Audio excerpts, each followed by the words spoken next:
People, how you guys doing? Welcome back to the channel. For today's video, we're going to be getting into Charlie Kirk and him and a pro-abortion claim. Okay, this is always like a very spicy topic from Charlie Kirk.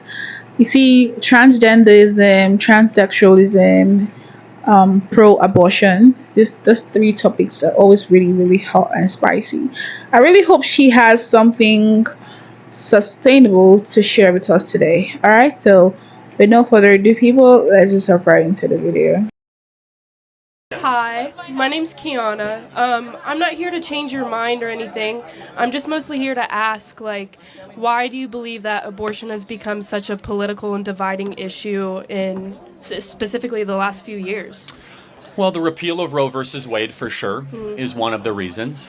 And secondly, there has been a not-so-subtle dehumanization movement over the last 60 years that makes it acceptable to crush human beings smaller than you if you so choose. Okay. It's mostly I believe that the initiative of those beliefs have become more hateful towards women, and I'm just kind of wondering, what is the incentive with all of these points? Why should we not have the option to choose? Do you have the agency or the choice to murder? Well, yes. There's consequences, but I do have the option. Under the law? No, Okay, technically. so therefore, that's our position.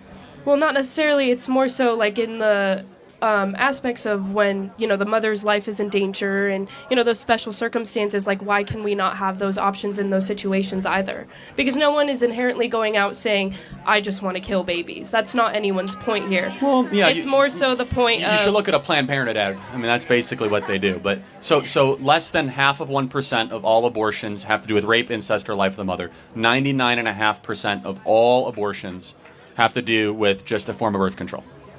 It's a last catch option because whatever type of birth control you were using didn't work. Would you want someone who is not necessarily stable or ready to bring a child into this world and provide that child the life it deserves? Would you want them to still bring that child into this world? Without a doubt. Every life has a moral obligation to be able to live. So I just want to play this out. So you say it's all about the choice of the mother. Mm-hmm. At what point does the human being in utero become a human being in your mind? Because it must be not human than human. When does it cross that threshold? I would say more so in the second to third trimester. Got it. So just be respectful, guys. But why then? I mean, what happens in the second and third trimester specifically that all of a sudden human being, Well, it goes from a clump of cells in the first trimester to the heart being developed in the brain and the nervous system. So when does the heart begin? I believe in the second trimester. Yeah, 6 weeks. That's the first trimester, right? So a heartbeat is detectable between 6 to 8 weeks. That's 2 months. The second trimester does not start till 18 weeks. Brain waves are detectable at 10 weeks. So tell me why second and third trimester. Because that's when the baby is more so developed, is what I'm saying. When in that argument you had I'm not sure when you were shown the pictures of the fetus. So first off, I think she's a sweet person, and I generally do not seem to have any problem with her and her take. She's not even here to argue or whatnot. She genuinely just has questions, and quite honestly, I too would have those questions, or I too do have those questions if these aren't things that Charlie has addressed prior, right? I am a Christian, and I know that in the Bible, abortion is not acceptable, divorce is not acceptable, a whole lot of things that humanity has thrown at us in situational instances make us to go against our belief. Okay, I don't know what moral standing people who are not Christians or people who do not abide by any religion have to go, people who do not have any religion who is guiding them. I don't know what their own story is, right? But I may be going against the Bible here, saying that I would understand when situations call for these things: divorce, abortion, and what have we. Okay, but we're talking about abortion right now. It's a very tricky situation for me, to be honest, and I don't know where I stand. Obviously, I would never stand with who just doesn't care not to bring life into earth when they did have the opportunity not to, when they know that they do not want to. but because they feel like they do have the option to abort anytime they want, I would never stand behind such a person. But people who have had very, very hurtful, negative, situational instances that could even give them PTSD, that could, give them mental health issues, I just feel like there should be exception, right? But then again, if you're making an exception, like if you're going to abort a child, you should very well know what you're doing. Okay, let's not try to beat around the bush, and let's not try to normalize something that's wrong. Okay, now even she's talking about a fetus being like accepted as a human during the second and third trimester, right? And as Charlie has said, during the first trimester, brain waves are being detected, heartbeats are, forming, and all of that, right? And to a lot of, like, you cannot even tell a mom who really wanted her child and who lost her child at 3 weeks that her child wasn't a human, or like it wasn't a child, or like, oh, get over it, it was just a fetus. Some people who donate their sperm, it's not even an easy thing for them, because those things are like part of them. Those things are their kids. Yes, they're not literally like breathing, they're not living right now in front of you. Doesn't take away from the fact that they're humans. And I just feel like a biological combination occurs, that is an individual, that is a potential human. And if you want to do anything negative or anything positive for that person, you should be aware of it. Okay, it's just like saying, okay, this is not a human or whatnot, so I'm not gonna feed it, I'm not going to eat. Like, you're going to be hurting that child. Okay, right from the stomach, this fetus, they need air and they need food. They need oxygen and they need food, and these are two things that keep us on earth, us human on earth, alive. And you're saying that fetus that needs all this in the stomach is not seen as a human. I don't know how that like is playing out right now, but A dolphin fetus and a human's fetus, you weren't able to tell the difference. But that And that's doesn't more mean it so was what not a I'm- human being, though. But that's what I'm saying. It's not developed. It's the same kind of concept. Like, if it comes down to that person's life and their well-being, why should they not but we're choose talking about two different themselves? things. So, life of the mother is extremely rare. It's not that rare, though. How many times do you think that there are abortions for the life of the mother out of a 1.5 million abortions every year? How much do you think? I'm not sure with a number off the top of Less my than head. 500 out of 1.5 million. And by the way, a vast majority of those are babies that could have been delivered by cesarean section. Do you know what a cesarean section is? Okay. So understand that if a baby's at 28 weeks and they say it's life of the mother, why would you terminate the baby when you could deliver it by C-section? Well, if you can deliver it by No, C-section... but they're not even given that option. Instead, they go to an abortionist. So and then that's essentially an issue that we should address within these politics. Because no one is agree. saying to kill kids. No one is Well, saying hold go on. kill babies. But first of all, late-term abortion is very common and very frequent. It's not that common, though. That's Again, a main how many point. times do you think it happens a year? Late-term abortions? Yeah. I don't think it happens. Tens of now. thousands of times a year.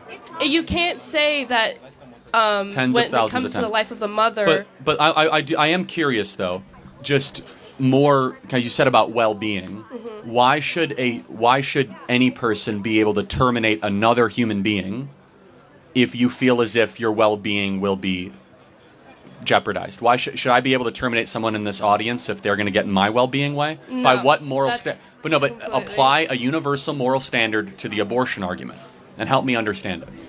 If I were to get pregnant right now, I would not be able to give birth to that child and give it the life it deserves God, because how did you get pregnant? How did you? accidents still happen, guys. Like Okay, you can hold on. be on birth control. Hold on. You can still This is an important point, guys. But wait a second. But then shouldn't you take responsibility for your Absolutely. orgasms? no.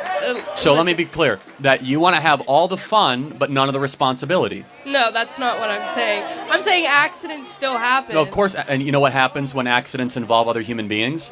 You don't terminate them. You don't get to eliminate another human being because of an accident. That's not a moral code we live by. Correct. But why do you not care about the outcome of that human being's life? Well, of course I do. No, I mean... But you don't, because when I don't? if I were to give birth to a kid right now and it's living in horrible conditions, because I'm just a college student. Why do you not care? But Why do you not put in funding into those establishments hold to on, help them? everything that we believe in is about the betterment of that kid's life. Safer streets for more police on the streets. Want to have better schools and school choice so that kid can read and learn. Stronger churches so that that kid can learn about a Why strong does that ethical matter code. if I can't afford a house for this kid? Well, but hold on, I'm going through the list of all the things that can happen. Curtailing inflation so that you can have purchasing power for that kid. The point being, everything that we as conservatives believe in is making it easier to have children in this country. And just because we don't want more government money spent on something, which actually makes it harder, does not mean we don't want that thing. But it's a red herring argument. We're talking about the morality of the elimination of a life. Right. And so I just want to be totally understanding of clear that what species is the being when it's at 6 weeks? To me, I believe that it's a clump of cells. No, I understand. It's a zygote. No, I know, but the species. I'm sorry, what was The that? species. So everything on the animal kingdom has a species type. Right. So we are Homo sapiens, and you could be an alligator. But so what is it? Is it Okay, a Homo? it would be a Homo sapien. So if it's a Homo sapien, it's human. So then shouldn't it be given human rights? But it hasn't. My point is, it hasn't been developed. It's still just a clump of cells. Right, but at the end of the day. But hold on, my baby right now is 9 months old. He's still developing. He can't speak yet. Right. He's crawling. So why does he have less moral worth at 9 months? I'm we're saying all that. still developing here, by the way. I'm- You know that men's brains don't stop developing? Human beings. And you have something in you that says, no way is it okay to kill a 2-year-old. That's called your soul talking. What I'm trying to do is connect reason and your soul and have that same sort of objection no when you see twins on an ultrasound. I just believe you're looking at this more emotionally than scientifically. Again, you can believe that. I actually am looking at it incredibly reasonably because I can tell you down to the minute when human life begins. You kind of give me a range was formed. Well, And with that, what is your marker as a human being? As we map the human genome, we realize everything about you. Whether or not you have a predisposition to heart disease, whether you're going to be tall, short, extra wide, skinny. It's all in deoxyribonucleic acid. Correct. And the DNA does not start in 6 weeks or 8 weeks or 10 weeks or 20 weeks. It starts at conception. And that's when you were formed. That was as hot as I thought it would be. Like, I already told you guys that when it comes to these issues, these topics from Charlie Kirk, it's always this way. It's always really spicy. But look, I'm not going to say I'm pro-choice or pro-abortion or against abortion. I'm not going to say any of those, but I'm just like, as individuals, as adults, okay, we should be accountable for our actions and our decisions. That's just the most I'm asking for, okay? Like, if you choose to do this, if you choose to do that, whatever you choose to do, just accept it. Be accountable for your decisions. Like, as they say where I'm from, own it with your full chest, okay? If you want to do good, if you want to do bad, own it with your full chest, okay? So don't come trying to justify and normalize things that people know generally that these things are questionable, okay? But nonetheless, I would love to know what you guys think about abortion, okay? Generally, let's just put our heads together and talk about all of that. So